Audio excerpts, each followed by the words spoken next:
मनोजवं मारुततुल्यवेगं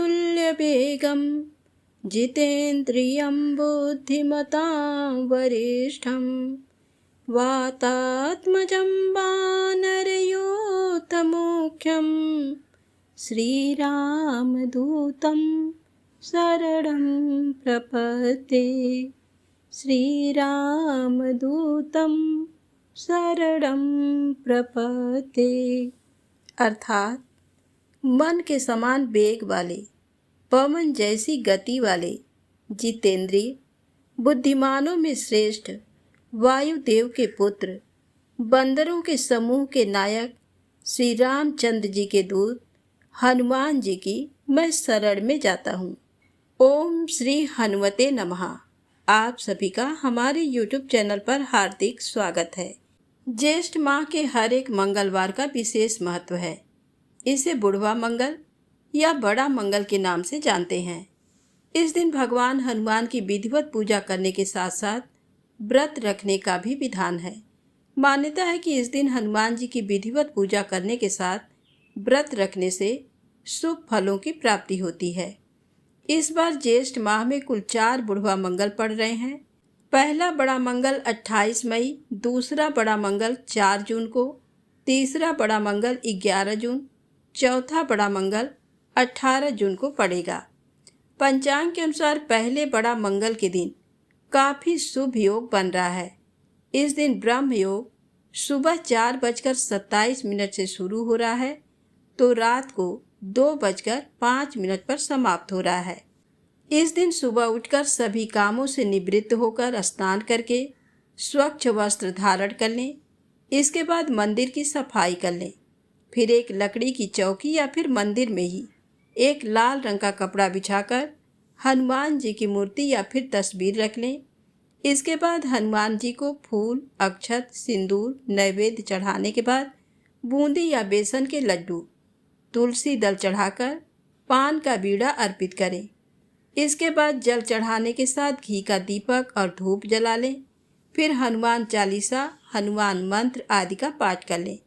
इसके बाद विधिवत आरती करने के बाद भूल चूक के लिए माफ़ी मांग लें। ऐसे आप हर बड़ा मंगल के दिन भगवान हनुमान की पूजा कर सकते हैं। हनुमान मंदिर में जाकर भगवान को चोला, पीपल के पत्ते में राम नाम लिखकर अर्पित कर सकते हैं। इसके साथ ही बूंदी के लड्डू या फिर बेसन के लड्डू का भोग लगा सकते हैं। इस दिन हनुमान जी के मंत्रों का जप कर सकते हैं। मंत्र है ओम अंगारकाय नमः या फिर मनोजवम मारुततुल्य वेगम जितेन्द्रियम बुद्धिमतां वरिष्ठम वातात्मजं वानरयूथमुख्यं श्रीरामदूतं शरणं प्रपद्ये। तीसरा मंत्र है ओम हम हनुमते नमः। चौथा मंत्र है अतुलित बलधामं हेम शैलाभदेहं दनुज बन कृशानुं ज्ञानिनामग्रगण्यं सकल गुण निधानं वानराणामधीशं रघुपति प्रिय भक्तम वात जातम नमामि। इन मंत्रों से आप पूजा कर सकते हैं। अब आइए सुने हनुमान जी की चमत्कारी शक्तियों की पौराणिक कथा। रामायण और महाभारत में कई अस्त्र शस्त्रों का जिक्र है। ऐसा ही एक शस्त्र था ब्रह्मास्त्र। ब्रह्मा जी के वरदान से ही ये प्राप्त होता था और इससे बचना नामुमकिन था। रामायण में कई बार इसका इस्तेमाल किया गया है, परंतु हनुमान जी पर इसका कोई असर नहीं था। पौराणिक कथा के अनुसार ब्रह्मा जी ने उन्हें 3 वरदान दिए थे, जिसमें से एक था कि उन पर किसी भी प्रकार के ब्रह्मास्त्र का कोई भी असर नहीं होगा और किसी भी युद्ध में उनसे जीत पाना असंभव होगा। ये वरदान अशोक वाटिका में हनुमान जी के काम आया। जब हनुमान जी देवी सीता की खोज में लंका पहुँचे तो उन्होंने देवी सीता को बहुत ढूंढा। जब सफलता नहीं मिली तो वह निराश हो गए। तब विभीषण ने पवन पुत्र को माता सीता के बारे में बताया और वह अशोक वाटिका में पहुँचे। उन्होंने प्रभु श्री राम का संदेश देवी सीता को सुनाया। उन्होंने अशोक वाटिका को तहस नहस भी कर दिया। जब रावण को इस बात का पता चला तो वह गुस्से में भर गया। उसने अपने पुत्र अक्षय कुमार को बजरंग बली को बंदी बनाने के लिए भेजा, लेकिन हनुमान जी को भला कौन रोक सकता था। उन्होंने रावण पुत्र अक्षय कुमार का वध कर दिया।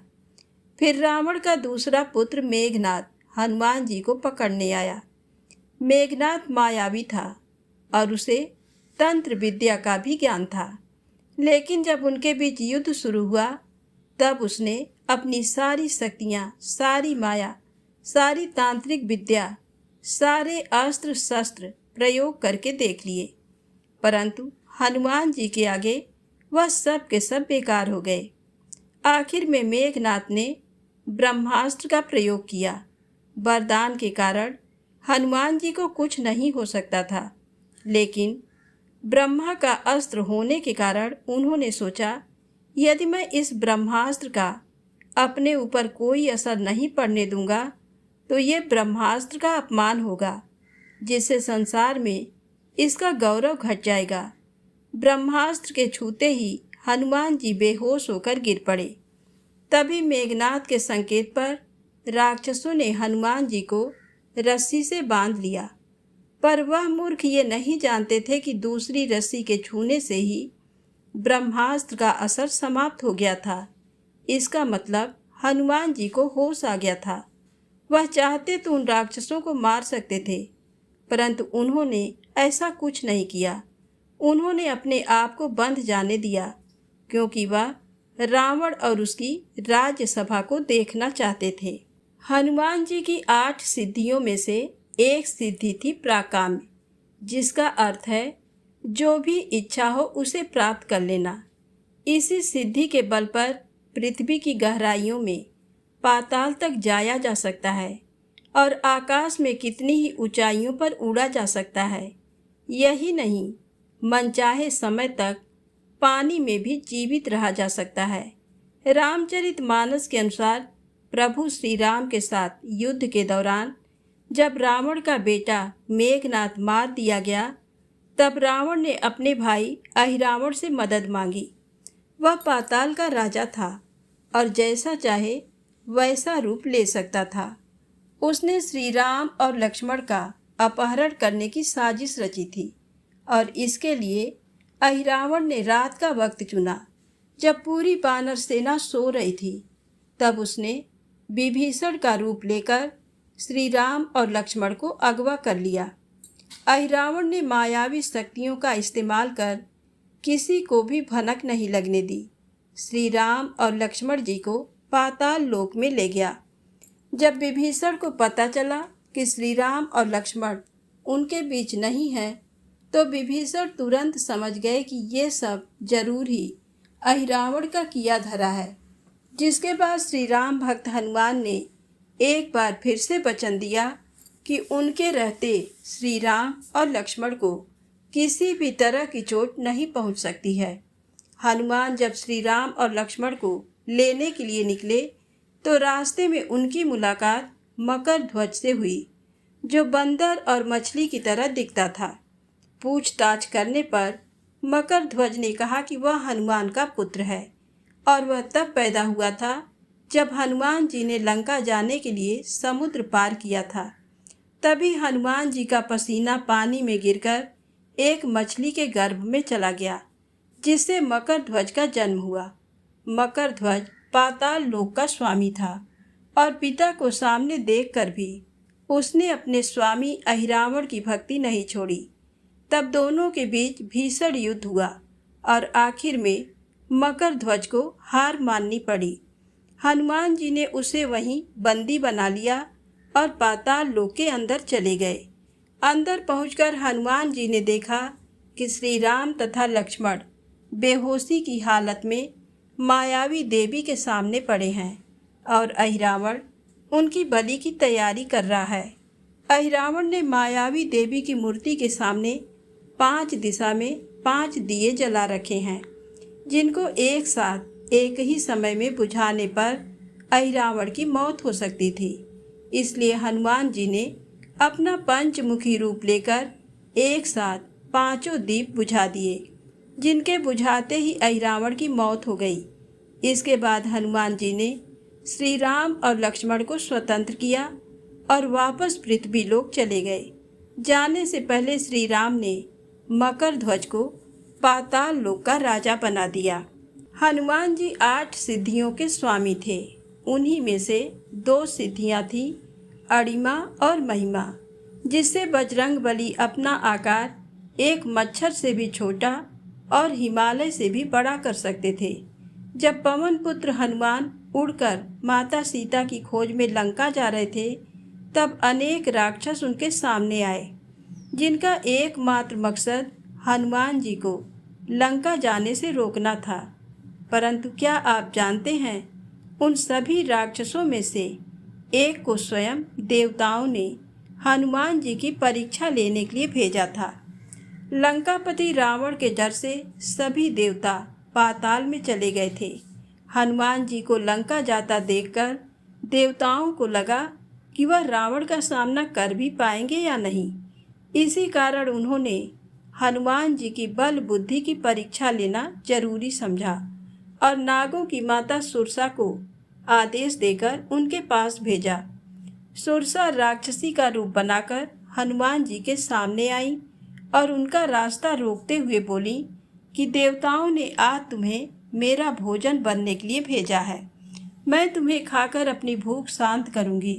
जिस पर हनुमान जी बोले, देवी, एक बार मैं प्रभु श्री राम का काम पूरा करके वापस आऊँगा, फिर आप मुझे खा लेना, लेकिन अभी मुझे जाने दीजिए। पर जब वह बहुत मनाने पर भी नहीं मानी तो हनुमान जी ने कहा, अच्छा ठीक है। हनुमान जी की बात सुनते ही सुरसा ने हनुमान जी की ओर अपना मुंह खोलना शुरू किया। ये देखकर हनुमान जी ने खुद को उसके मुंह का पूरा दुगना कर दिया। इस तरह सुरसा और हनुमान जी दोनों अपना अपना आकार बहुत विशाल कर लिया। तभी हनुमान जी ने अचानक से छोटा सा रूप धारण कर लिया और सुरसा के मुंह में घुसकर तुरंत बाहर निकल आए। उन्होंने आकाश में खड़े होकर सुरसा से कहा, माता, देवताओं ने जिस काम के लिए आपको भेजा था वह पूरा हो गया है। अब मैं भगवान श्री राम के कार्य के लिए अपनी यात्रा पर आगे बढ़ता हूँ। सुरसा हनुमान जी की चतुराई से प्रसन्न हुई और उनके सामने अपने असली रूप में आकर कहा, महावीर हनुमान, देवताओं ने मुझे तुम्हारी परीक्षा लेने के लिए ही यहाँ भेजा था।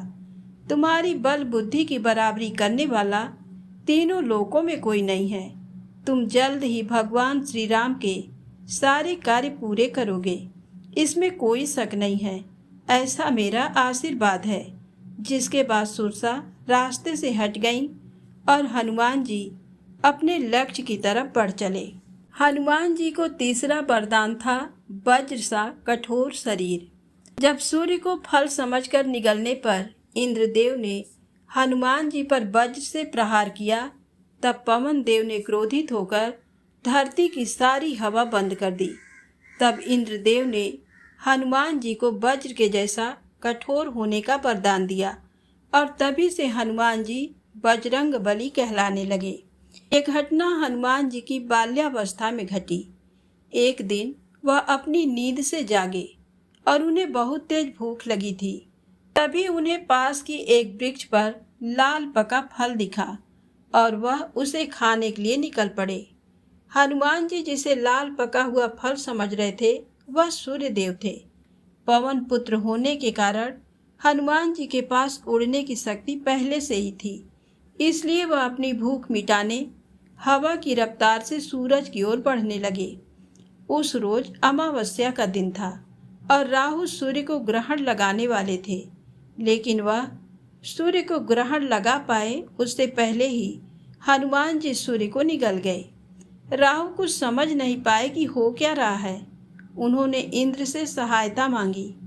इंद्रदेव के बार बार समझाने पर भी जब हनुमान जी ने सूर्यदेव को मुक्त नहीं किया, तब इंद्र ने वज्र से उनके मुंह पर प्रहार किया, जिससे सूर्यदेव आजाद हुए।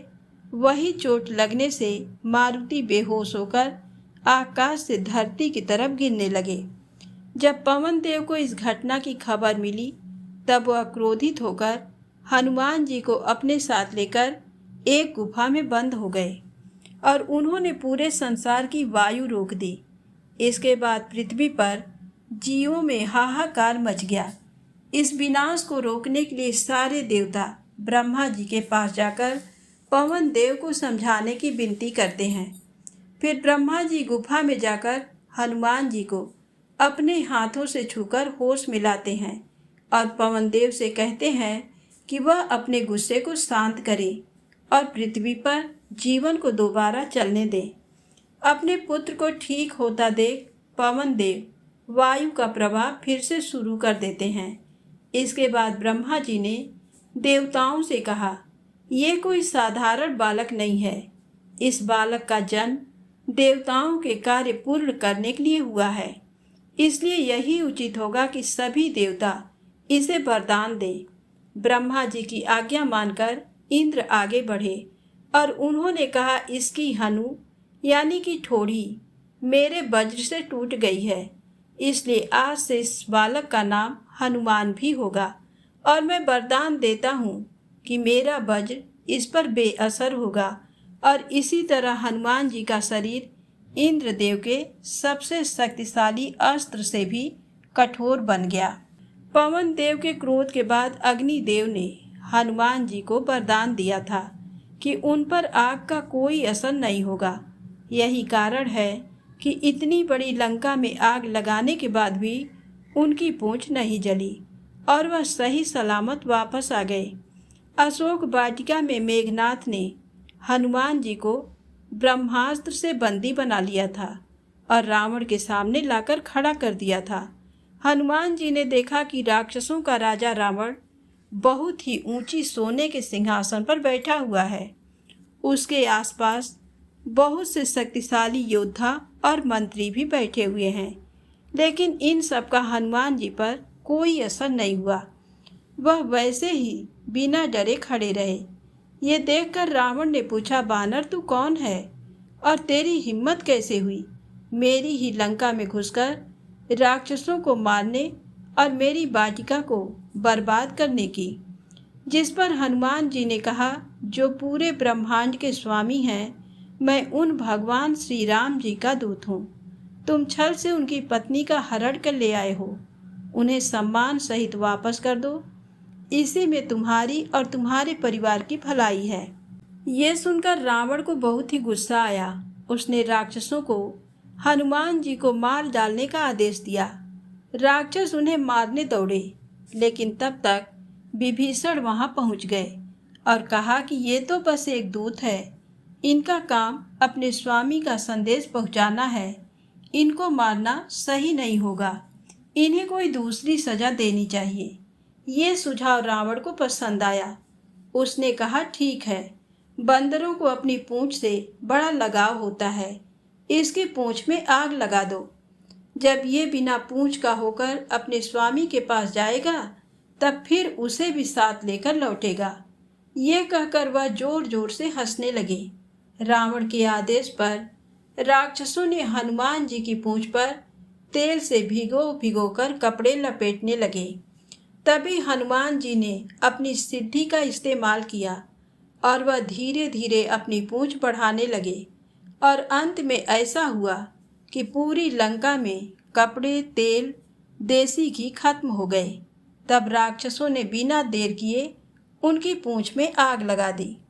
पूंछ में आग लगते ही हनुमान जी फुर्ती से उछलकर एक ऊंची जगह पर पहुंच गए। वहां से चारों ओर कूद कूद कर वह लंका को जलाने लगे। देखते ही देखते पूरी नगरी आग की लपटों में घिर गई। सभी राक्षस ये देखकर रोने और चिल्लाने लगे और रावण को कोसने लगे। रावण को आग बुझाने का कोई तरीका समझ नहीं आ रहा था। वहीं हनुमान जी की मदद करने के लिए पवन देव ने हवा को और तेज कर दिया। विभीषण के घर को छोड़कर थोड़ी ही देर में पूरी लंका जलकर भस्म हो गई। हनुमान जी को चिरंजीवी भी कहा जाता है। चिरंजीव यानी कि अजर अमर। ऐसा माना जाता है कि वह आज भी जीवित हैं और कलयुग के अंत तक अपने इस रूप में इस धरती पर रहेंगे। लेकिन क्या आप जानते हैं कि बजरंग बली को चिरंजीव होने का वरदान किसने और क्यों दिया? वाल्मीकि रामायण के अनुसार हनुमान जी श्री राम के सबसे बड़े भक्त थे और प्रभु श्री राम की पीड़ा उनसे देखी नहीं गई। इसके बाद वह माता सीता को ढूंढने निकल पड़े। जब हनुमान जी समुद्र पार करके लंका पहुंचे तब वहां पर अशोक वाटिका में उनकी माता सीता से मुलाकात हुई। माता सीता को हनुमान जी ने श्री राम की अंगूठी दी और उन्हें सारी बातें बताईं। सब कुछ जान लेने के बाद माता सीता की आंख में आंसू आ गए।